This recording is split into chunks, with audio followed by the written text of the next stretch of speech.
to the grand opening of Rockingham Motor Speedway, the UK's first ever US-style racing circuit. The Mintex Cup from ASCAR is the first championship ever designed to run on a speedway track in this country. So let's take a look and see what's happening in the series. Well, we're looking down over the brand new Rockingham Motor Speedway. I'm Ben Edwards with John Price as we're getting ready for this first round. It's been a little while in the making, but John, we're looking forward to some great racing. Well, you know me, Ben. V8 engines and John Price just go hand in hand, and banked oval racing, something I've really been excited about. But let's go back 18 months to the official launch of this new series at Autosport International 2000.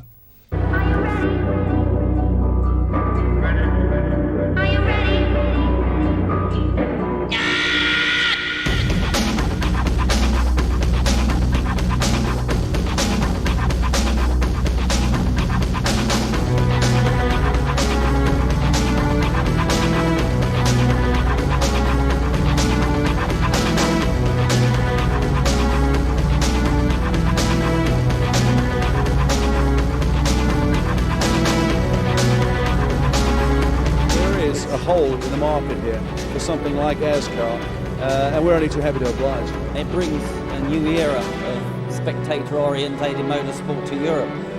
The car is the business. It's exactly what we wanted. We've been looking, as you know, for a car that will do both road and oval circuits, and this is it.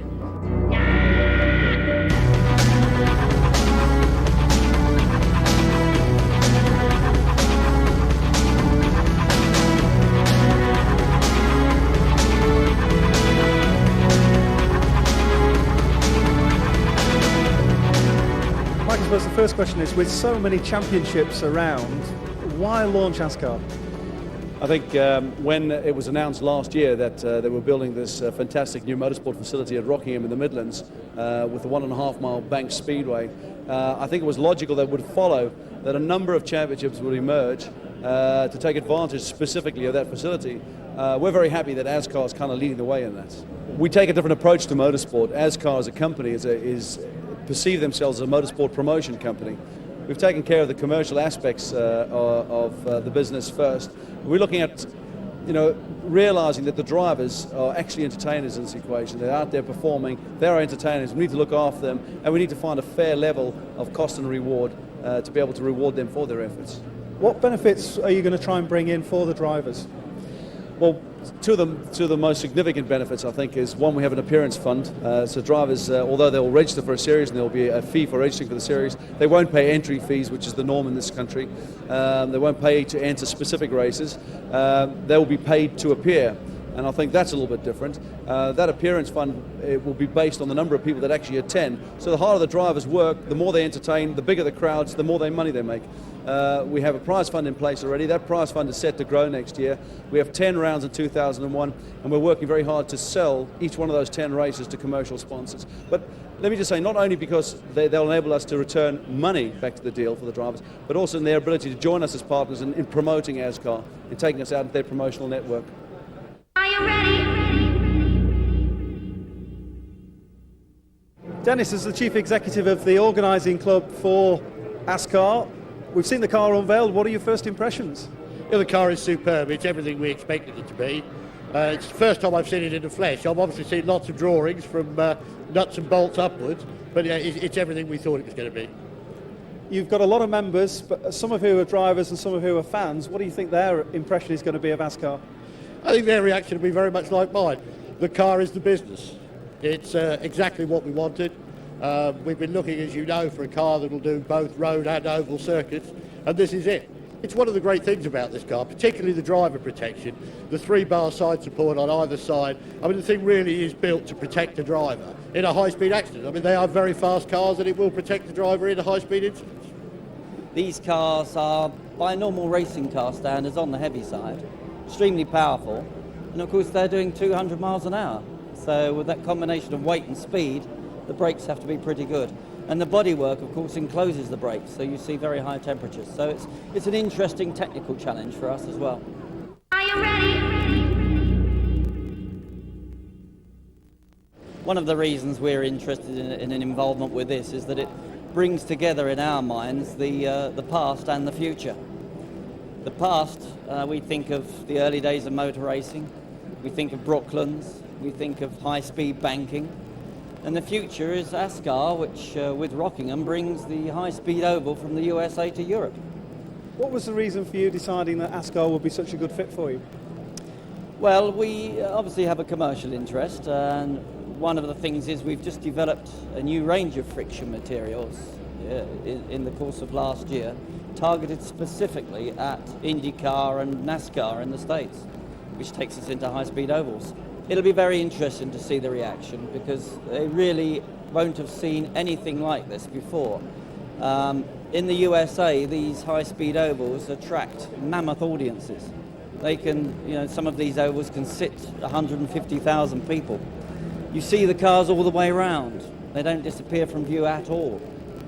They have a lot of cars on the grid, and I hope ASCAR is successful in attracting a lot of cars. Well, we've already sold 12 cars, so we're moving forward. We were hoping by the end of the show to have sort of 10 cars sold. Our ambition and our goal, I suppose, was to have 25 cars on the grid for the first race towards the end of the year, and I feel pretty comfortable that we'll do that. How many cars like this do you think race fans could expect to see running on the oval? I'd like to think that we'd see 40 plus. Obviously, it's up to the governing body when they finally license the circuit, when it's complete. But I don't see why we shouldn't see fields of 40 plus. ASCAR as a company make absolutely no money on the sale of race cars. That's not what we're here to do. We've negotiated discounts ranging from 20 to 30% with all the suppliers that we're involved with, and that's cost saving has been passed directly onto the final price tag. An ASCAR in kit form, complete, ready to go with engine, all the components, £32,500 plus VAT. We have a recommended build program, which is £3,000. So if you didn't want to build it yourself, which I think most guys who want to go racing and most girls who want to go racing would like the opportunity to put the thing together themselves, we can actually point you in the right direction to get it built as well. Are you ready? I think we will always perceive this to be predominantly an oval track series. So it's safe to say that the majority of our races will be on the Bank Speedway at Rockingham. That's the way we see ourselves going forward. However, we are planning obviously taking in some road course races next year, and we'll be looking around the country to find suitable venues to do that. How do you expect the car like this will handle on those road courses?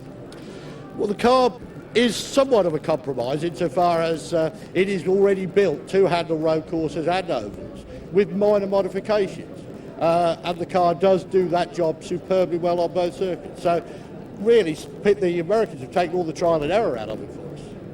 We've now actually managed to take ASCAR from a concept to a reality.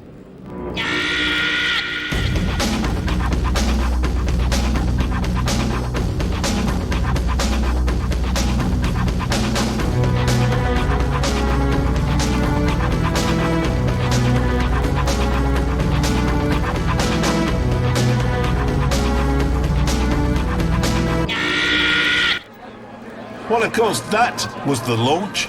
Now we're into the proof of the pudding business because the cars are now all lined up, ready for a pre-season test.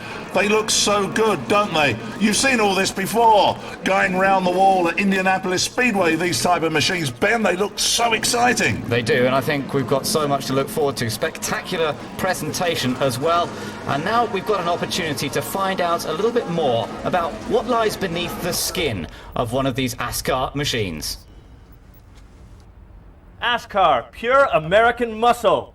A racing machine the likes of which has never been seen here before. These cars are designed to race on banked super speedways at over 160 miles an hour, but any comparisons to a normal road car are purely skin deep. So let's take a look under the skin and see what makes these cars so special. It's a steel chassis and fiberglass body, which means they weigh in at a hefty 2,400 pounds or 1,100 kilos. Underneath the hood is an impressive Chevy V8 with 565 horsepower. And when all that power, over 4.5 times as much as an average family saloon, is delivered to the rear wheels through the solid rear axle, these machines are awesome to watch and to drive. The speed is immense, the banking, the G-forces, it's a whole new dimension. We have got a lot to learn. It's going to be good. ASCAR's run a 4-speed racing gearbox, which will be much needed on the road courses, but it's on the high-speed tracks where the cars really come into their own. And there it's going to be top gear and top speed all the way. Qualifying and race laps will run at a very impressive 150 mile an hour average speed. Brakes, well, they won't be needed too often on high-speed tracks, but of course they will be critical for pit stops and to avoid accidents. On the road courses it will be a different story, however, where the drivers will work very hard trying to slow down these big heavy machines for the corners.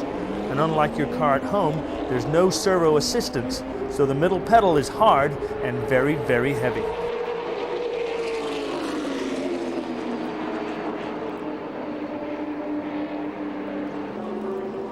The ASCAR Mix.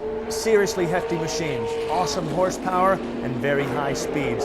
Add to that some top driving talent, and you have the recipe for some very tasty motorsport entertainment.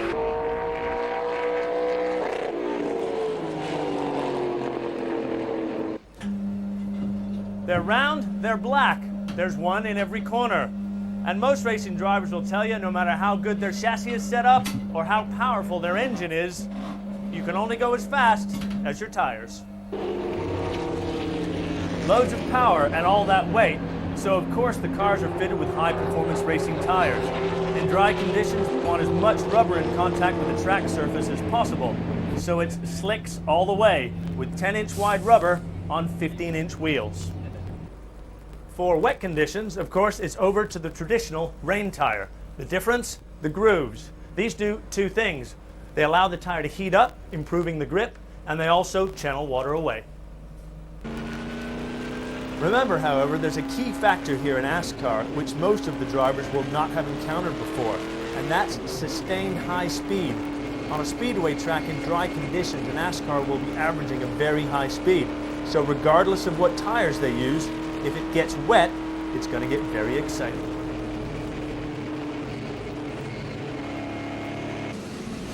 It might be stating the obvious, but there are no slow corners on an oval-style track. And each turn might look the same, but they're not. So to deal with the demands of banked speedway driving, all the drivers you see here today are going back to school.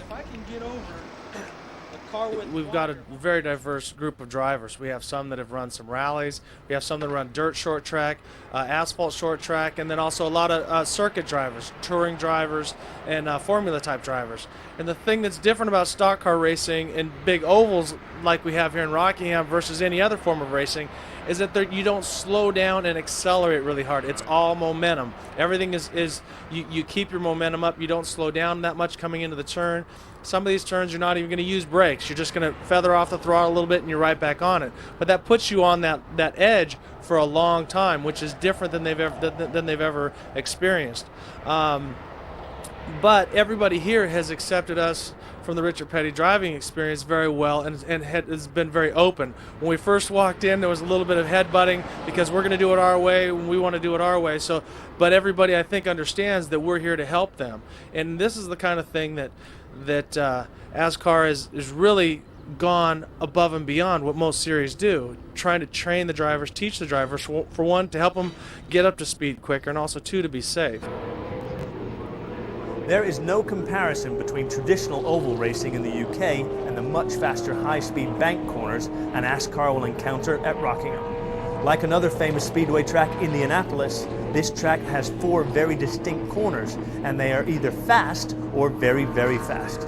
If you took the 4 fastest corners from the 4 fastest tracks in the UK and put them together, you might just get an idea of the challenge that faces a speedway driver. The worst thing about European racing, Grand Prix racing, you see people chopping everybody off into corners now. We're awful now. We just drive into people rather than be overtaken. Here you've got to let the guy go past and then you get back past him. You know, 175 miles an hour, you can't afford to start chopping people off at the last minute. So it's a new discipline. It is a whole new set of rules, but a good race car driver is a good race car driver. And I think the quality of the drivers in the ASCAR Series is really great. We have some big names here, and I think they're going to teach me a couple things too. So. You did some road racing before you went into oval track racing, and so you went through the same kind of adaptation from learning, going right and left and running different type of course. What are the main things that you had to learn different when you went onto an oval track? The biggest difference is you have to slow everything down. In road racing, it's brake hard, gas hard, turn quick. In oval racing, it's totally different. It's much, much slower. Your hands have to be slower. Your feet have to work more like in music, you know, a little bit of this, a little bit of that. That was the hardest transition I had, was really that. The spectacle of oval track racing, certainly on super speedways and so on, is so great, though, isn't it? That's really what the draw is. That's why it's so big over in the United States. So the fans, the spectators over here, have really got a treat in store, don't they? Yeah, it'll be very different than what they're used to. I've really watched a lot of the racing here. Fortunately, we've got some good TV that covers it in the States. And the little difference is that you can have side-by-side for 6, 10, 8 laps, and many times in big groups. So I think it's really going to be great for them to see that and experience that. The whole nature of circle track racing is this drafting thing going on. So there's a lot of cars running very, very close together. One of the drivers was talking to us about it's like driving around in rush hour at 150 miles an hour. So tell us a little bit about this thing, drafting, where the air, you know, how you can take the air away from other people's cars and that type of thing. Well, there's I won't tell too many of the secrets, because there's actually some real secrets to learning that. But what happens is the cars in front of you, if you can imagine with snow, if you walk through snow by yourself, it's hard. But if you walk in someone else's tracks, it's easier. You know, you don't get as much snow on your shoes and so on. And that's exactly what drafting's like. If there's a car in front of you, he's breaking the wind. And so it's easier for you to get through the wind and to follow. But also, if you have somebody behind you, it changes how the car handles. So it's going to be a lot of fun. It's a real transition for everyone, because at high speeds, the cars move a lot to the left and to the right. So it's going to be fun, but that's really what drafting's about. Speedway racing from ASCAR, new to the spectators, new to the drivers, but it's undoubtedly one of the most exciting developments in British motorsport. I, for one, wouldn't want to miss it.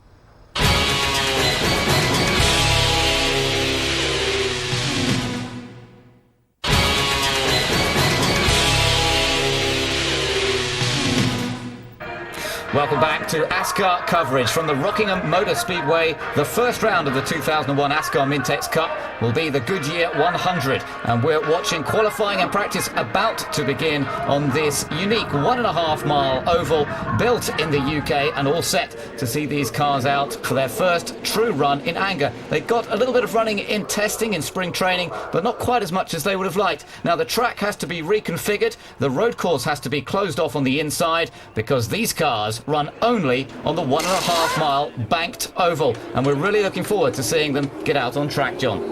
Well, indeed, as they start exiting the pits, you have to remember here, we've only got 3 different types of cars. Basically, all the configurations on these machines are exactly the same, other than the bodywork. They have the same chassis, they have the same power plant, the same gearbox, they have a choice of 2 different back axles. But Ben, what a great moving billboard for new sponsors to come on board with this all-new sport just making its way into the UK. That's right, we're watching the number 24 car go out for qualifying. That is John Mickle in the Talkspeed Chevrolet, and the 3 shapes that we're talking about, the Chevrolet Monte Carlo, that's the one he's driving. We've also got the Ford Taurus and the Pontiac Grand Prix body styles. But John Mickle comes from the world of stock car racing and then Legends racing. This is something completely different for him to get used to. A number of top drivers in this series that we'll be watching throughout the course of the season, and Mike Jordan in that bright yellow car, number 99. Now he's been the development driver for a lot of the work that's been done on these cars over the last year or so. Be interesting to see how he gets on, but I think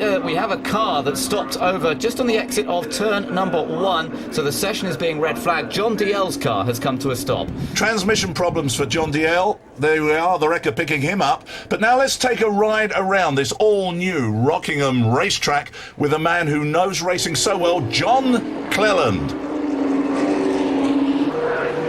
As we come up to turn 4 to start a fast lap of this Rockingham 1.5 mile super speedway. We're in 4th gear all the way. You don't change gear at all. You just get onto the pit straight here, just brush the wall on the right hand side under the gantry as you arrive at turn 1. Just a little touch of the brakes, just down here on the white line, and then let it drift gently back out to the light pod on the right hand side. Back up to the wall, stay there as we head towards turn 2. Fairly late apex here. And turn 2 and turn 3 are really one corner because such a short straight between them. Again, flat out through turn 3 here, no touching of the brakes at all. Little short straight as we go up to turn 4. We're doing about 165, 170 miles an hour with a very, very late apex here. Then hard on the power as it comes out, just under the light gantry again. Down pit late, down pit straight, under there. We're doing about 160 miles an hour, little touch of the brakes, gently float it into the white line and then back out to the light pod again. About 150, 160 miles an hour, little bit of a brake for turn 2, down to the white line, and then back up to the wall immediately. Let it flow into one complete corner, so 2 and 3 are one corner.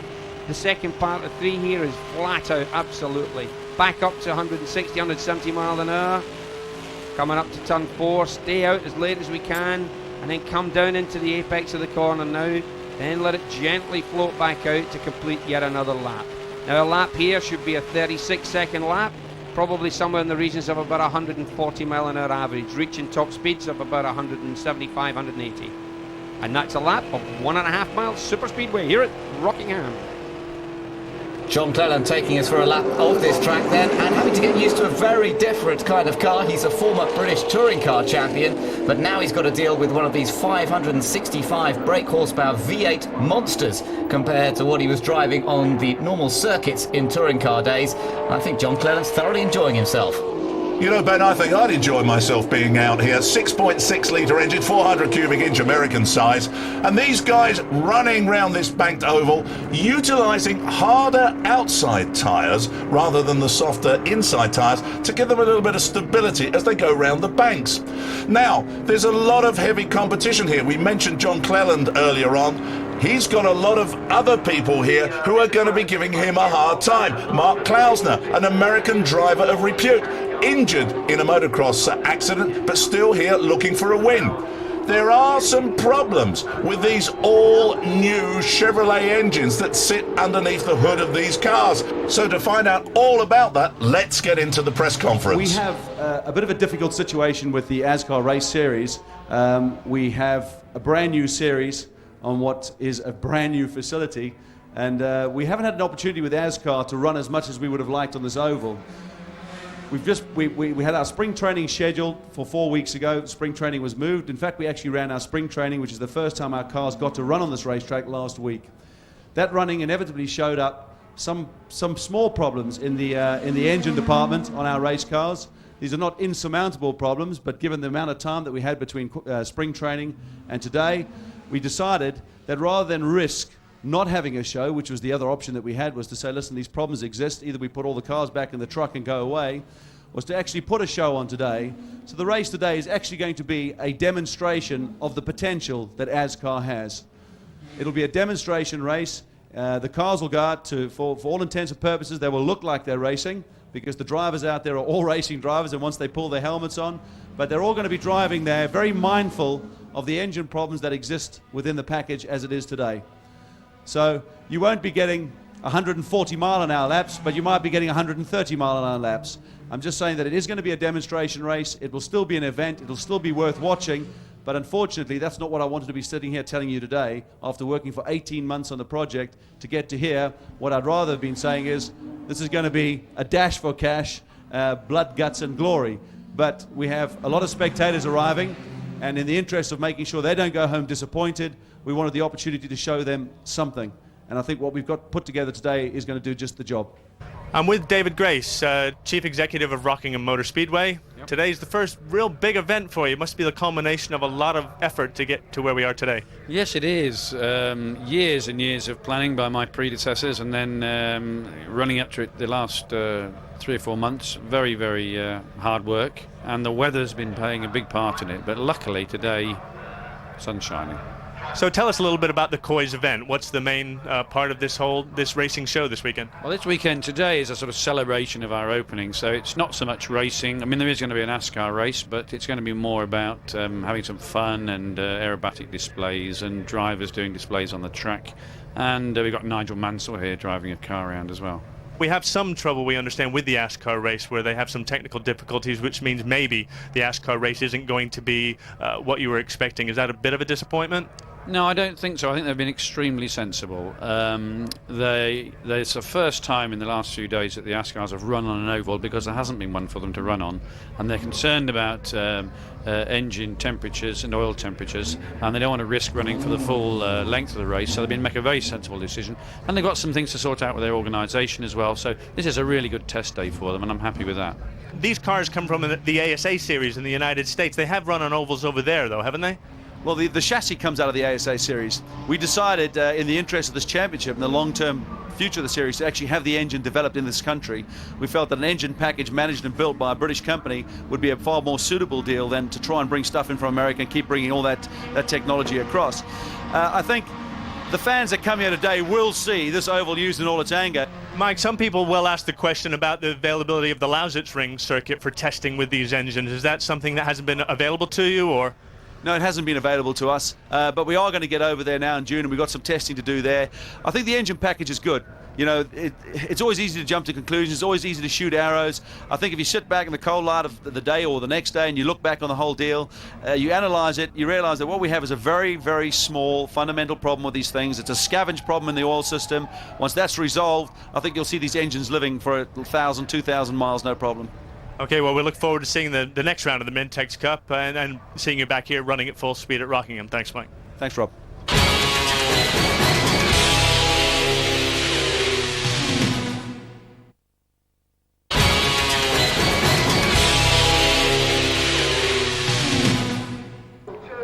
Welcome back to ASCAR coverage, and this first day of racing at the Rockingham Motor Speedway being celebrated in so many different ways. The Red Devils are here, putting in one of their parachute displays, and also the Red Arrows soon to follow on, also just showing us how much there is to celebrate. This is the first time that there's been an oval track in the UK since the days of Brooklands, which was built back in 1907. And which ended its career as the premier motor racing circuit in 1939. So it's been an awfully long time, John, since we've seen oval track racing in this country. Well, it's something very, very new, of course, and the whole essence of this is speed, closeness of racing, almost personified here by the Red Arrows. Who goes quicker so close together? The Red Arrows do it. Yeah, these guys are doing around 400 miles per hour in the sky above the oval. I suppose the speeds we'll be seeing on the track itself up to about 170 miles an hour perhaps with those ASCARs. Perhaps today we won't see speeds quite that high, but a tremendous celebration. Now, of course, in the old days at Brooklands, as we mentioned, the speeds wouldn't have been quite so high, but nonetheless, oval track racing was what British motorsport was about then. Well, indeed, and we can celebrate that here at the Coys Festival because two cars that actually used to race at Brooklands are being shown driven round the track. But today, of course, these machines are so lucky compared with the actual Brooklands track because this is a very smooth surface. There at Brooklands, it was concrete sections, and these machines really did used to motor in those days, but the drivers used to hang on for all they were worth. Yeah, absolutely. But at Rockingham, it is billiard table smooth. I tell you what, that track surface is so different to what there was at Brooklands. And I think all these drivers of the older cars can appreciate just how smooth it is. Well, they're just out for a stroll, aren't they, really, Ben? Just going round this super smooth circuit. But while we're looking at these legendary cars, let's just think about one of the greatest racing legends to have ever come out of the UK. Here's Andrew Marriott with Nigel Mansell. And part of the celebrations, we look skywards, and there, being helicoptered in, was a champ car. But it was not the champ car that Nigel Mansell was going to drive. This is a 2001 specification Reynard. It's the Zaxpeed Forsyth car. So this was just a little diversion. Mansell said he'd do a few laps, he probably wouldn't go full speed. Mansell on track then, building up to speed a little bit. It's been 7 years since, of course, he's raced a champ car. Remember, he did 2 Indianapolis 500s. Off the back of winning the World Championship for Williams, he went to the Newman Haas team in America, and there, of course, as a rookie, he won the Champ Car Series, then known as the Kart Championship. Mansell then starting to build up to speed. He did about 7 relatively slow laps. Then he did 2 very slow laps, and then suddenly the engine note changed, and Mansell was definitely on it. The man was on a mission. The man who always excited the British crowd, the man called the Lion by the Italians when he drove Ferrari, had forgotten very little. He knew that the fastest ever lap round a British circuit was his teammate in 1985 in the Williams Honda, Keke Rosberg, lapped Silverstone in 65.59 seconds. It equated to a speed of 161 miles an hour. And Mansell had it in his head that he might, if he could do a 33-second lap around Rockingham, better that and be the fastest man around any British racing circuit. Suddenly he was running close to the walls, and he definitely was trying very hard indeed in a car that he'd never previously sat in. The end of the lap there, slowing down, and indeed he had stopped the clock at 33 seconds dead. He celebrated with some incredible donuts. Well, people have seen them in kart before. Alex Zanardi loved to celebrate this way. And Mansell, always the showman. The car disappearing in just total Firestone smoke. And certainly that set of tyres will be no good for anything else. Not sure about the clutch. Mansell gives a wave, accelerates away. Then he decides on an encore in front of the 12,000 people who'd come to Rockingham for the first of the 3 days of this inaugural meeting, the Coys Historic Festival. Bits of rubber flying off the tyres there. The tyres starting to delaminate. The crowd certainly enjoyed that. You can see the new bleachers, as they call them in America there, which I'm sure will be absolutely full for the Champ Car race in September. And after his dynamic performance, I spoke to Nigel. He was still excited. It was incredible, and I mean, it was well, it was awe-inspiring, really, wasn't it? I think David Grace has done a marvellous job here, and we talked about it at length before we came. And I said, well, I'll see what the car's like. We must congratulate the Foresight team and the people who worked on the car here today, and the Ford Motor Company for supplying the power of the engine. And you know, it just all came together. I mean, it's tight. I mean, the track's green. There wasn't much grip out there, but we just did it. You did a few laps and you're feeling your way, you dropped back and went a little bit slow, and all of a sudden you were on it for those last two to beat that famous Rosberg Silverstone record. The incredible thing was, I thought, well, you know, I'll push the car where I'm comfortable. And I got down to 39 seconds, which was 6 seconds off where we needed to be. So I wasn't really happy with that. I thought it had gone a little bit quicker. And so I started to push it a little bit harder. We got very stiff springs on the car. We got 3,000 on the rear and 2.8 on the other left rear, and then 2.5 on the front, as they do, setting it up because it's all jacked the one way. There's a few bumps and frequencies going into turns 2 and 3, so my vision was being affected, so I couldn't really see the track too good. So I was just sort of, because I didn't want to hit the wall. I really did not want to hit the wall, you know. But what we did, I slowed down a little bit. I looked at the circuit and I sort of held my breath a little bit more. And then obviously I put the power on a little bit sooner coming out of turn 1, carried it through to 2, and then really pushed it hard through 3. Hit the limiter through the back straight, which got me up to close to 200 miles an hour. And then carried as much speed through the last turn on 4. And of course, just did that one lap at 33 even, which I was very, very pleased and relieved. Yeah, I haven't driven one of those cars, I suppose, competitively for 6-7 years. 7 years, yeah. But the thing which was disturbing me is that to do that speed, I was pulling about, it was a 4G, and we didn't make a seat, and I just had foam in the car, so I was actually moving on the foam, and so my harness was holding my body there, but certain parts of my body were moving, and it was very uncomfortable. But you know, we only did a few laps, and we came here to try and achieve that for Rockingham, and we've done it, and I think the fans had a great day, and it's something very special. And afterwards you felt you'd done a good job? Yeah, I mean, I know I've done, I mean, I'm exciting myself. I mean, I shall hurt tomorrow because I should have had a proper seat, but it's very rewarding when you can just come cold in a car like that and do something very special. Well, I think it's very surprising. I was staggered, you know, I've watched a lot of racing. I couldn't believe how quick you were going. Yeah, I was too, probably. Just to hark back to the Indy 500 this very weekend, you came close twice, really. The first time you were a rookie, you won the championship that year. You had a good run the first year. Yeah, I mean, we would have won it the first year, as you know, if they hadn't put the yellow flag out with 6 laps to go with Vincent James going in the pits. But, you know, in motor racing, as in golf and most other sports, you've got to have a little bit of luck. I'm just happy that we've achieved what we've done. And, you know, I think the important thing here today is the launch of a brand new circuit, Rockingham here.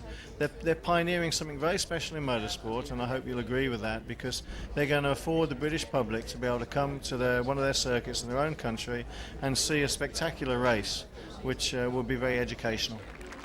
Nigel Mansell, still a great ambassador for British motor racing. A great ambassador for Rockingham.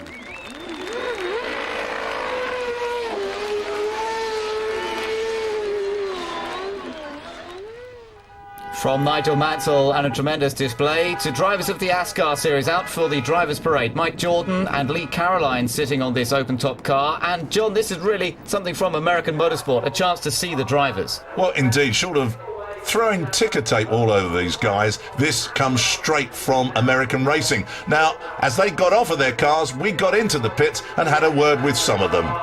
We are the largest experience organization in the world, because we operate at 23 venues in the U.S.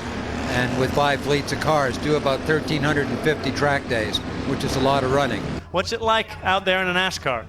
Yeah, it's very difficult. It's a long learning curve, you know. But we've been through the petty school training, so they've taught us a lot, and we're going a lot faster now. And obviously we've got a concrete wall, no runoff, so it's a lot getting used to things, and the team getting used to the car, everything's new. Why would a young driver make a move into the ASCAR Series, John? I've been excited and I really like oval racing, and I've been watching it for a little while. Champ Cars is one of the best formulas around, and NASCAR is just so exciting for the fans.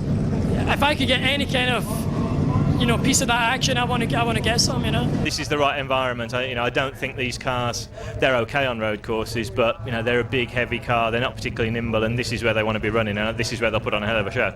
There's just so much more involvement in ASCAR. There's an awful lot more to think about. Tyres, there's going to be pit stops. This is definitely the biggest challenge. I'm with Danny Weldon, one of the rising young stars of British motor racing, who went over to the States a couple of years ago to make your career over there. You've done extremely well. Rookie of the Year in the Atlantic Series, and now you're running in Indy Lights. Tell us a little bit about what it's like racing over in the US, Danny. Yeah, well, for me, it was a fantastic move. It's created a lot of opportunity, and I mean, you can see that right now. I'm racing in the Dayton Indy Lights Series with Pat West, which is a very strong team, and looking to move on to kart next year. Yeah, you're actually going to be driving an Indy car here in demonstration, the car that Nigel Mansell's driving today. You're going to be driving that on Sunday and Monday, so you're going to enjoy getting your teeth into that? Yeah, it's driving those cars is fantastic, and I mean, that's what I aspire to do next year. So the experience I get here is invaluable. Even if I'm not allowed to drive at full speed, it's still going to be a fantastic experience, especially being at home in England as well, at Rockingham. What's it like the first time out in a Winston Cup car, sitting in the wrong seat? Yeah, I have to say it was amazing, really. I mean, I didn't really know what to expect, but I certainly didn't think the car would hook up into the corner that well. I mean, obviously they know their stuff. I mean, they know how to go around left-hand bends, but it was a great experience. I really did enjoy it. I think this facility at Rockingham is something that, I never thought we'd see in the UK. And if the grandstands are full and these, 50, 60,000 people are going to be able to watch every corner of this racetrack and every piece of action, I think that's something and an opportunity that they can't get anywhere else in the UK. It's completely different to driving anything else I've driven. Pretty much, it's got the power of a GT car, the handling of a bus, and the walls are a lot closer than anywhere else, so it's great fun. Take us around for a quick lap, if you wouldn't mind. For example, do you brake when you go around there? Well, basically, you left foot brake, so you're just very gently pressing the brakes with your left foot, which you wouldn't do in a road car. And what you're really trying to do is rolling off the throttle. So you're coming off the throttle really softly and then back on the throttle. The reason being is if you come off the throttle too fast, the rear diff unlocks and then the car starts to free roll, but also it unbalances the car going into the corners. And when you're approaching the corners at 155, 160 miles an hour, you don't really want to be unbalanced.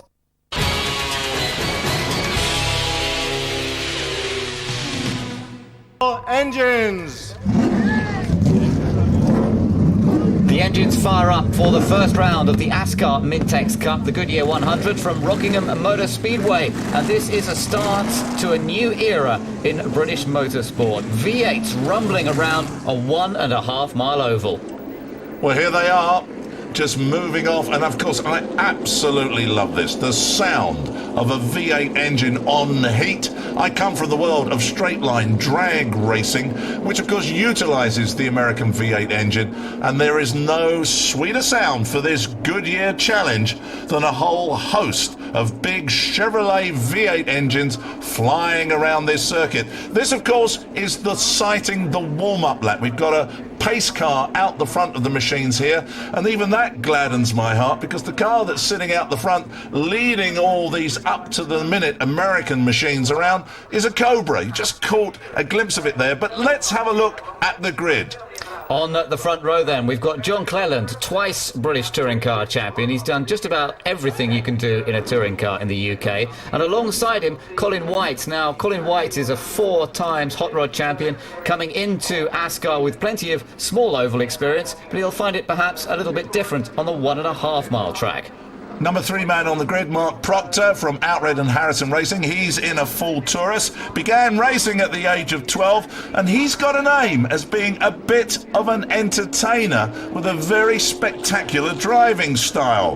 And alongside him from Holland, the Flying Dutchman himself, Michael Vergers. 5th on the grid then, the oldest man, we have to say. John Stewart is 55 years old, but he has plenty of experience. Good contrast, because 6th on the grid is a young Scotsman, John DL, who's been racing in karting and single-seaters and has had 33 race wins from karts and single-seaters over the last few years.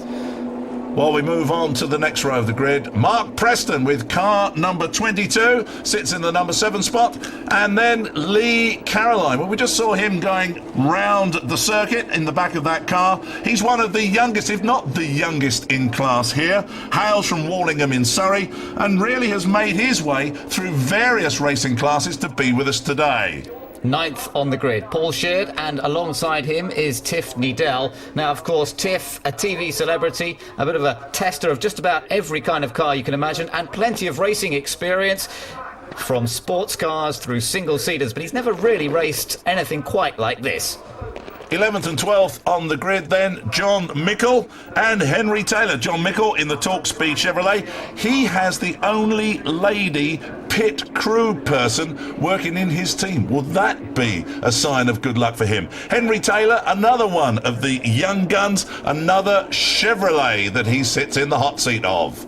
And then we move to the final row of the grid, and it's a very interesting final row. Mike Jordan, who's right up there in the British GT Championship at the moment, winning races, and now switching over to ASCAR for this weekend, combining the two programs. And Mark Klausner, who's had plenty of experience of racing on the ovals in America. So amongst this lot, Mark Klausner is the most experienced at this kind of racing, but he'll be starting right at the back of the field. So that's how the 14 cars line up as we get ready to go racing. Interesting with Tiff Needell, we were talking about Tiff being a TV celebrity. He has tried the Richard Petty driving experience, and strangely, the man that took him round and showed him how to control one of these machines was Mark Klausner, the man who sits on the bump spot right at the back of this queue of motor cars.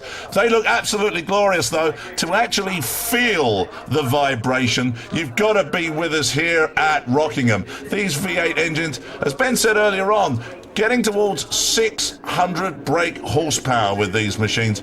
And all of that power coming out just through one expansion box on the exhaust system and then into an open header. That makes them sound so truly wonderful. Ben, I think we must be getting close to getting going here. Yeah, we've still got another lap, I think, behind the Cobra before they actually take the start, and an opportunity just to get a little bit of heat into those tyres.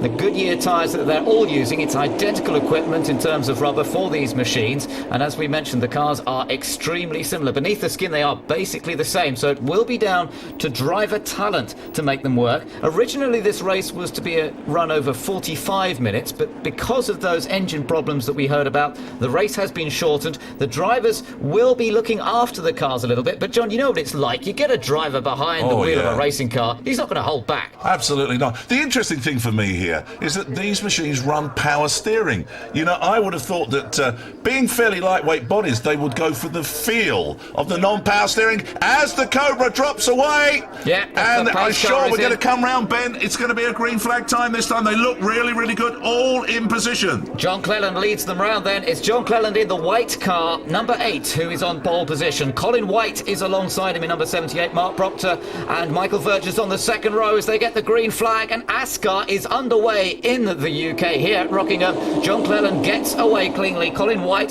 slotting into second. Now, John, these are big, heavy cars. It takes a lap or two for them to get up to full speed. Well, yeah, indeed. But you can see what's happening here. They really are drafting behind one another. The whole idea of this racing is to get these cars going as fast as they can. And once they're up to speed, they know the lines that they've got to follow here. They've been taught. It is a whole new racing format for these drivers. As Ben's been saying all the way through, they all come from different walks of the racing driver's life. But suddenly, here they are on a very, very fast oval. And Ben, what they want to look to try and do is to draft out and slingshot round the man in front. Yeah, that's what this kind of racing's all about. The car in front making the hole in the air, the car behind picking up the advantage from the slipstream and then slotting out with the extra momentum and able to go past. And there Mark Proctor moving the number 12 car up past Colin White. So that's a little bit of an example. We're on board here with Mike Jordan with this camera on the right. Now, I reckon this camera's going to get pretty close to the wall on a few occasions because on the exit you really want to run it as wide as you can. Well, here they come. And still out in front, it is John Cleland. Well, Cleland has been instrumental in setting up ASCAR racing here in the UK. He's had so much experience with touring cars, and that seems really at this point in time to be standing him in good stead. The rest of the field really hanging on his coattails, as he's the one, as you were saying, is making the hole in the air. But there's some problems there with the car running alongside him. That's Mark Proctor. That doesn't look good at all. No, very, very smoky, and looking down you can see that smoke pouring out from the right rear. Now, whether that's not tyres, but that's engine smoke. Look, he wasn't really even in the corner there when it started to smoke. Could be an oil surge problem. It looks as though it's in the corners. Oh, no, that's in a straight line. Wow. That is a very, very sick motor car. Indeed it is, and that has been the problems that have been suffered by these ASCAR cars since they've been trying them out here in the UK. An all-new Chevrolet engine, well, Chevrolet's of course bulletproof, but Chevrolet engine developed in the UK just for this type of racing. On board now with Lee Caroline, and watch him go. He's moved up into second already, Wow. and now he's beginning to put the pressure on Cleland. Cleland's on our outside. Lee Caroline down there. You can see from on board John Cleland. Nice passing manoeuvre from the young man, Lee Caroline. He's the champion in the pickup racing series. He's been racing since he was about 10 years old. And look at that. Even on this new form of racing, Lee Caroline going to the front. So it's Caroline leading from John Cleland in second. Well, John Cleland must be thinking, hey, what's going on here? I'm supposed to be the ultimate professional. I'm being shown the way home by this young man. But right behind them, Michael Verges from the Netherlands now resides in Oxford, a man who has got a name for being really, really good in Formula Ford. He's been driving in Radicals. He's also been the man with the Ford Supervan, if you've been along to race circuits and seen that. A very, very experienced man indeed. Yeah, and I think he's got past Cleland. Look, he's up into second place. That is Michael Verges, and he now chases after Lee Caroline. This is an interesting little encounter between these two. And you know, there are some real young chargers in this series, determined to show the likes of John Cleland with all their experience that they can come out on top in this completely new discipline. Verges, slightly lower line. Oh, and we've got into the pits. Is that Mark Proctor's car? Yeah, I think it is. Yeah, the crew there all over the car trying to find out what the problem was. Obviously, it was an oil problem. We could see that, but what damage has been done to the engine, we do not know. But you can see these guys now moving around. There's Michael Jordan, and Michael Jordan, very much a leader in the Porsche series, so a lot of experience for him as well. It's interesting, Ben, that so many people have wanted to come across into this all-new ASCAR series. Yeah, Mike's moved up well. He started right at the back of the field, and now look at him. He's up into 6th position, currently racing GTs and doing well in that. So he's made up quite a few places in this ASCAR race. Right ahead of him is Tiff Needell in the white and red car, number 4. That is Tiff Needell. Tiff dropped away, well, no, in fact, gained a little bit again because he started down in 10th position. So these two having quite a nice dice at the moment. We're on board with Mike Jordan. There is Tiff Needell to our right. Mike trying to get the inside line as they come up to turn 2. Doesn't quite manage it, and Tiff just running around the outside line. This is the difference, John, the way that you can run two completely different lines through a corner and both be fast. Yeah, indeed. And here they come. Needell seems to be sucked in now behind Mr. Cleland and just wondering whether he can get a bit of a tow and then get past him. But his way seems to be blocked at the moment. And that number 78 car, that's Colin White, trying to get up the inside and suddenly find that his way is blocked. Now, we're looking at this. Now, we already understand here today that these cars are not going flat out. But if you can imagine, they're going at the moment somewhere around about 130, 140 miles an hour. And that's Michael Verges there, just seemingly slowing up. Maybe a missed shift for him. Manual shifting here. But just imagine that they are going 200 miles an hour. And we've got somebody stopped on the track here. John DL again. We saw him stopped in qualifying and he's come to a stop again. That's John Cleland's teammate, so it looks as though it's over for him. Here comes Tiff Needell, running very well. He's up front now. Tiff has taken the lead from Lee Caroline, so it's Tiff Needell with all his experience in all forms of motorsport and driving just about any kind of car you can imagine. He's now in front. Lee Caroline in second, John Cleland in third, Mike Jordan in fourth, and Michael Verges is in fifth place. Well, looking to see that man John DL sat in the infield there. The boys do look as though they're slowing down here. It does look as though the yellows are out. Yes, indeed they are. The yellows are out, and we'll see the pace car come out again in a minute. Might give us a chance to have a word with somebody in the pits. Over to the pits. Mark Proctor in the Alfred Harrison machine. Mark, you look like you were going for the lead there. What happened? Yeah, I got the lead. I was in the lead. I got up Cleland on turn 1. The car was fantastic. It was on rails. We've done a lot of testing. The upsetting part about this is we've done a lot of testing with the car. The car's run faultlessly. We've come here today. We've just had some bad luck. I'd like to thank Mike Outred for the opportunity with the car. We'll be back to fight another day. Simple as that. Back on track, Tiff Needell leading the cars around slowly. We are under yellow at this point. Everybody has backed off a little bit because of that car parked on the exit of the pit lane, and I think we might see some pit stops coming up in a moment. Although this race has been shortened, part of the demonstration race was to put in some pit stops. Great practice for the crews to make sure that they really have got what it takes when they're under extreme racing conditions. On board here with John Mickle. But of course, John, this whole factor of getting the team involved in pit stops, something we don't tend to see much in other British racing. Well, you're right there, but of course, if you refer to British touring cars, John Cleland may be the king of the pit stops here because they do still do that in the touring car racing. Well, don't go too far away. We're just going to go into the break now, and then we're going to find out just exactly how good all these teams are going to be when all of the cars, here they come in their procession, go into the pits looking for fuel and for tyres.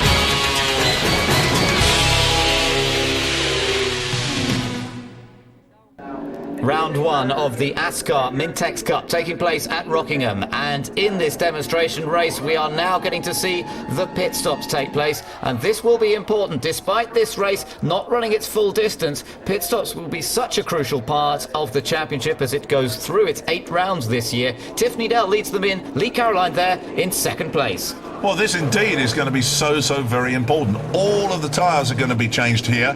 Now, whether they will actually put any fuel in the cars or not, we know it's a shortened race, but certainly I would think they would have to practice doing that because, of course, the whole essence of this is to try and get the crews and everybody ready. Oh, there we are, Lee Caroline's car goes down without a wheel on the front and the jack has been pulled out from underneath it. So that's a terrible disaster. In a proper race, they'd be in big trouble. Well, I mean, this is still going to hit them because, you know, this race, it might be a demonstration race, but it's pretty serious. He was second coming in there. This is going to drop them way back down the order. They're still trying to get that car jacked up properly, and this is causing huge problems for Lee Caroline. Meanwhile, Colin White's team hard at work, and they seem to have done it much cleaner. Look at that. Gets it well sideways coming out, lays down the rubber, and Michael Verges is in fact the first car to the end of the pit lane. Picked up by the pace car, so a great stop for Michael Verges. He will come out as our race leader now in the Rockingham Motor Speedway Ford. Well, you can certainly see the power of these machines, can't you, as they come out. Tiff Needell coming out alongside John Cleland.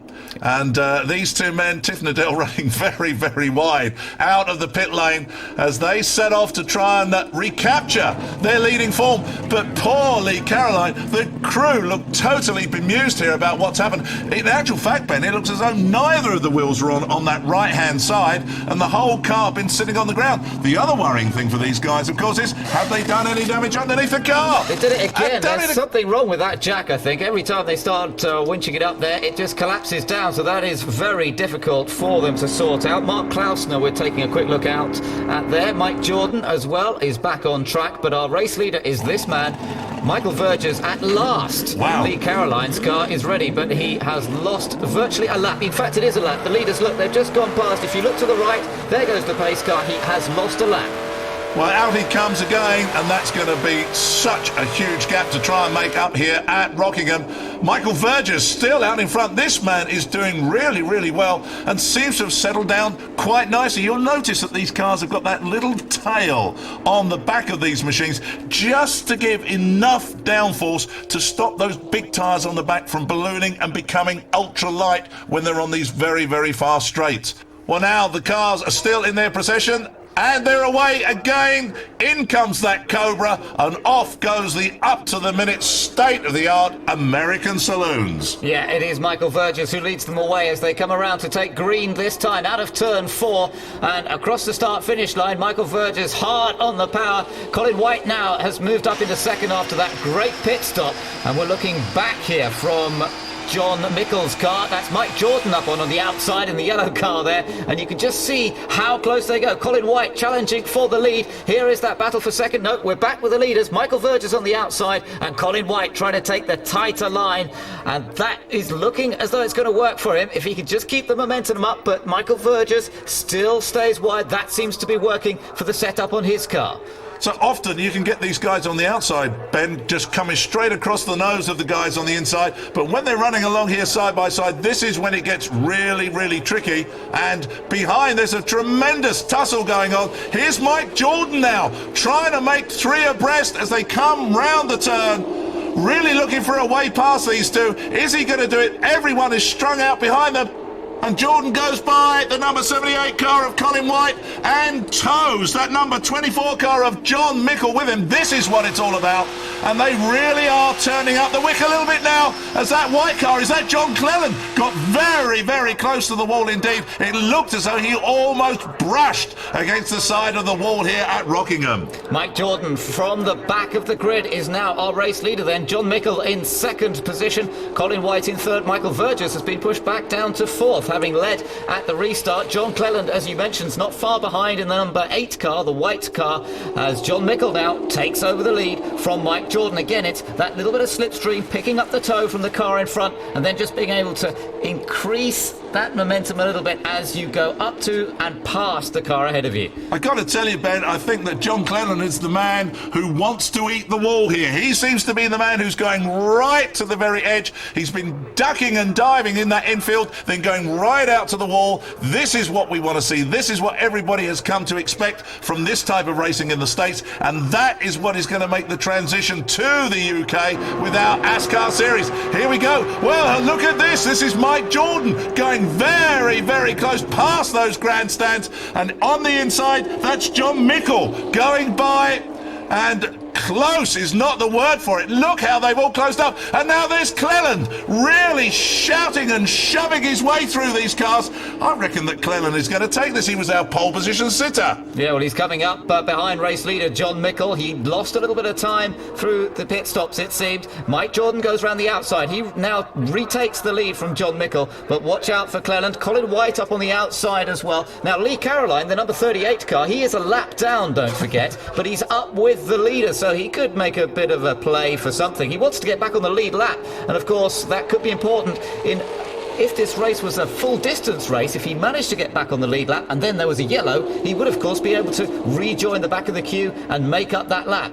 As it is a shorter race, he might not get that chance, but he's still playing. There is Cleland now getting past John Mickle, and in fact Cleland now going into the lead as he gets past Mike Jordan on the inside. Well, you can see he went so very, very close to the infield. Pictures from our Goodyear blimp as it looks down onto the track here at Rockingham.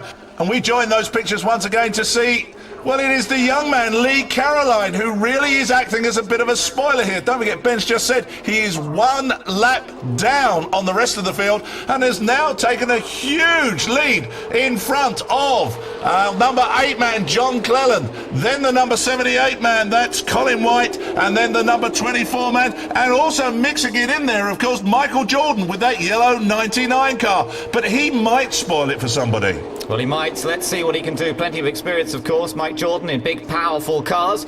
Not so used to only turning left and using banking as they are here at Rockingham, but it's something they're all having to adapt to. And, of course, the car's completely set up for this kind of racing. Even though they haven't done as much testing as they would like, this is the kind of track that an ASCAR is built for. And John Cleland enjoying himself. He is the race leader, despite Lee Caroline being ahead of him.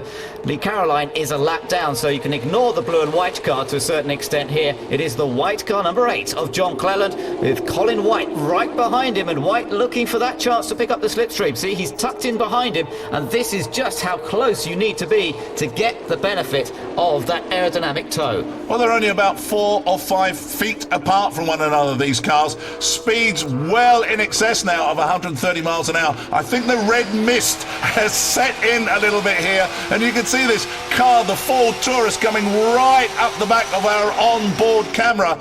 And I think I said earlier on that they run harder tyres on the outside. Of course, what they do run is larger tyres on the outside of the cars, smaller tyres on the inside, to give them that natural lean into the infield. But just look how close this is now. There's that man who shouldn't be there at all, the number 38 man, Lee Caroline, but it is Cleland who leads from the number 78 car, and the rest of the field so bunching up behind them. The number 18 car there, that's Paul Sheard. We've not seen him put in a show up till now. No, he's suddenly come up through the field. Tiffany Dell just to the side of him. John Cleland, as we look down, is our race leader. Lee Caroline, well, he's still trying to unlap himself. He's allowed to be up there. It's perfectly within his rights to try and unlap himself, but he can't quite stay ahead of Cleland, with Colin White in the number 78 car behind him. Now, Colin, plenty of experience and winning on the short ovals. The white flag was being waved. It is the final lap. Cleland with the lead, but Colin White looks determined to try and take it away from him. And don't forget Mike Jordan in the yellow car there. He's also in a good slot here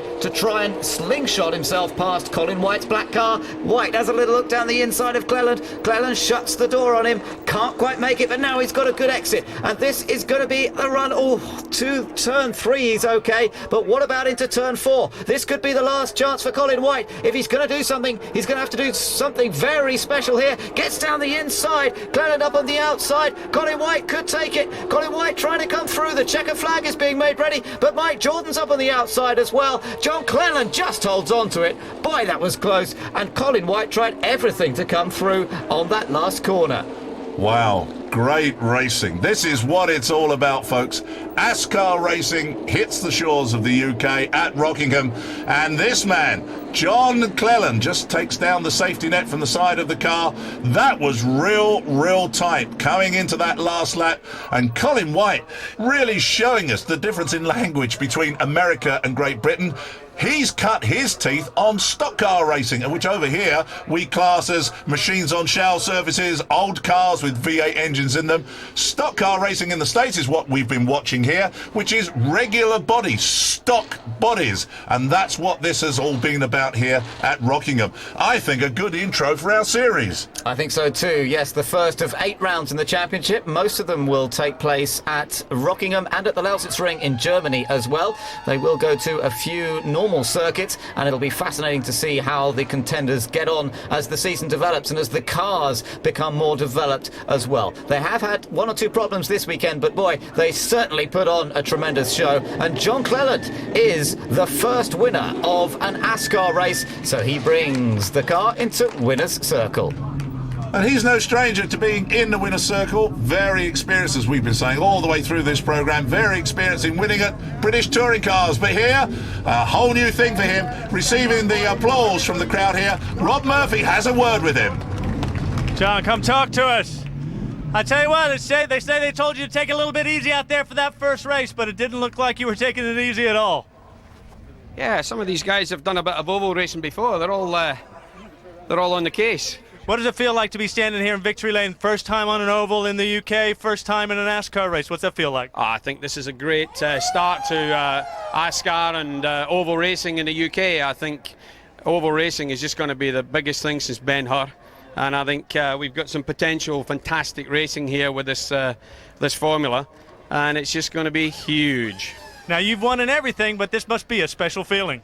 Yeah, well, anything that's American, I'm up for a bit of Budweiser, you know, hamburgers, McDonald's, all that. So, yeah, this is a good start. Ladies and gentlemen, John Clellan, winner of the first ASCAR race at Rockingham. Thank you. I tell you what, Ben, I think this is going to be a class that's really going to take off big time. Look at the size of the pots they win in ASCAR. Yeah, John Clellan celebrating with a magnificent trophy there and enjoying the acclaim for this first victory. And we saw some great racing all the way through the order, didn't we? Coming through to do well, TV celebrity Tiffany Dell. Let's go down and have a word with him. Let's get in here with some of the ASCAR crew. Tiffany Dell, your first ASCAR race. Tell me what it felt like. Well, it felt like almost a race. Now, I tell you, you were told to take it easy. We understand there's some engine problems, but it looked like there was a lot of action going on out there. Well, I think in the end, everyone respects that they are a lot of good drivers in this series. We've all come from different formulas, and people didn't trust each other at first. But I think we've proved now, we've run that close for that time. We do trust each other from now on. Now, are you bitten by the bug? Are we going to see you out in the rest of the ASCAR Championship? I'd love to. I mean, not the rest of the championship, maybe, because I've got GT commitments and stuff, but I'd love to have a pucker race here at Rockingham, because it's such a new thing. You know, it's great. Oh, it's great. We all finished. We all had a bundle of fun. The main thing is we've gained confidence in ourselves and experience in Rockingham Motor Speedway, and I think the fans have seen a little taster, and this racing is going to be sensational. It's going to be the greatest thing in British motorsport. Really look forward to being a part of it. Now hang on, your friend from Eurocar's Mark Proctor lasted 2 laps. Very sad for Mark, really. He was going quite well, and his luck wasn't with him today. Yeah, he is my friend. We've had 1 or 2 knocks over the years, but we do get on well. We've got to get on with this job because the speeds are just so serious. So I really feel sorry for Mark. He's like myself. He's got so much enthusiasm. Family have all plugged together to do the thing for him, and Mark will be up there doing well, and you'll see some new faces up there, and the sort of designated stars of today or yesterday are going to really struggle. You know, watch the next meeting. The next meeting will be really good. It was nice that we got into the lead, albeit only for half a lap, but you know the car was awesome, handling like a dream, and we know we can come back here now and win a race, and that's the main thing. So you think it's going to be big? ASCAR? Oh, awesome. Yeah, definitely. I mean, it can't miss. I mean, you know, you look at the facility here, these cars are meant to run around this sort of facility, so you know, we've brought America over to England, and you know, there's some good guys out there. We're all racing hard and close. There's a lot of respect for each other out there, so I think this is going to be awesome. Yeah, it's great. I mean, didn't have much running for it during the week, but it's good to get out there and get with them all. It's really good. Now, it looked like some very, very close company there. What's it like? You know, you've driven a little bit on the circuit on your own, but what's it like when you're running in a crowd? Yeah, you just got to be like 10 times more alert than normal, really, and just make sure that you don't no sudden movements, so you don't kill everyone else. So you can't wait to get your teeth into the Lausitz ring and really, really push these cars hard. Yeah, that's it. So we can really get going and know where we're at, and then progress from there, really. Once you're in with the crowd, you've got a lot of buffeting going on, and you can't hold the car in straight. And then the minute you think that someone's touched you, but no, it's actually the wind that's touching you. Well, I guess if you're going to take a second place, John Clellan's not a bad man to finish in second behind. Yeah, I think we won a few more laps and would have been there, wouldn't we? We was all ducking and diving, and I got to say thank you for me pit crew. We'd come in sort of about 8th position and come out in second place. Fantastic job they done. Yeah, we couldn't decide who was more spectacular, your crew or you going out of the pits. Did you nearly lose it there? No, I'd seen all the water gushing out onto the screen, and I was like, well, I'm not quite sure, and I just dropped it, and off. What we forgot was the fact that we had a nice soft tyre on the inside of the car, and cold ones on the right. So when you drop the clutch, the left hand gripped, which then takes you in a bit of a circle. But there. John Mickle, you led a lap of the first ever ASCAR race at Rockingham. What did that feel like? Yeah, it was good because we started fairly way back in the grid, and we've just picking our way through slowly, and then we got in the pits for under the caution when Procky blew up. And the boys turned me around quick. We got out in third, and we got on it for a lap, and it turned out well. I mean, the Latimer Group, Chevy Monte Carlo was really on it today, but never mind. It was just one of them unlucky things. Next time it might be a better result. I had a good first 10 laps previous to the pit stops, then come in for the pits and went a little bit backwards from there. Really, had a problem with the jacking of the car, and just fell lap down. But when I come back out, I was in midfield, so towards the end of the race, I just wanted to let them get on with it, you know, because I'd been a lap down and that. So shame really, but there you go. It's racing. Have you rehearsed pit stops before? We have. That's what I don't understand. You know, in the earlier interview, I was saying that it's not just down to me anymore. It's a team thing, but maybe a little bit more work needed. So practice don't always make perfect, does it? So what happened? Well, I was jacking it up, and as the lads were doing the wheels, I noticed the car was dropping. I must have just missed the lug, and the whole thing just sort of dropped and landed on the jack. Couldn't get the jack out, so I panicked, get another jack, get it up and get the wheels on. You couldn't jack it back up again then? No, we did grab another jack from over the wall just to get it up in the air to get my jack out, back on the lug and back up, but it already cost Lee a lap by then. I've apologised to him. Lee Caroline had a good afternoon, except for losing that lap. He was well on the pace, but John Cleland is the man with the biggest smile of all, having taken the first victory of the ASCARs. Colin White second behind him, Mike Jordan third, ahead of Paul Sheard and Michael Verges. A great day's racing here at Rockingham. Hope you've enjoyed your first look at ASCARs. For Ben Edwards, I'm John Price, and here is Mike Schmidt, the Managing Director of ASCAR. That was brilliant. I thought it was a great race. These are great racing drivers. I said that to you earlier. They're fantastic. They're fast. I think in time, we get 30, 40 cars out there. It's going to be an awesome show. Well, it's an awesome show from where we were standing right here, right now. And I know you had some problems, but you've come through that in this first race. The guys put on a good show for you. You told them to take it easy in round one of the Mintex Cup. It didn't look like they were doing it, though. No, they didn't take it easy. I mean, those are racing drivers. You could give them the best laid plans. They just went out the window. So next round is at the Lausitz Ring, and then we're back here at the Rock for round 3. That's correct. We're going to take a small grid up to Knockhill for a couple of demonstration races because we feel that we need to take the show further north, show the Scottish fans what we do. The cars aren't ideal for Knockhill, but they're going to look good around there. And then we're off to the Lausitz Euro Speedway, yeah. Well, on behalf of all the fans, Mike, great show, and we look forward to watching more of it throughout the year. Thanks, Rob. David Grace, Chief Executive of Rockingham Motor Speedway. That was a pretty good show. Well, my heart's still beating. They were so close to each other, they were so close to the wall. I was almost in tears at the end. We had a couple of engine blows. We know we've got to fix that engine problem. But just to see those cars circulating so close, very skillful, swapping leads, 3 abreast over the finish, that is what ASCAR racing is all about. And this is what oval track racing is all about, and this is what the fans can come and enjoy here at Rockingham for forevermore. Yeah, they will do, and that is just pure showmanship, isn't it? They'll love it. Well, we've had some spectacular action here at Rockingham, not least from John Cleland, winner of the first ever ASCAR race. Rockingham promised to be a spectacular venue, and it hasn't let us down. We look forward to the races to come.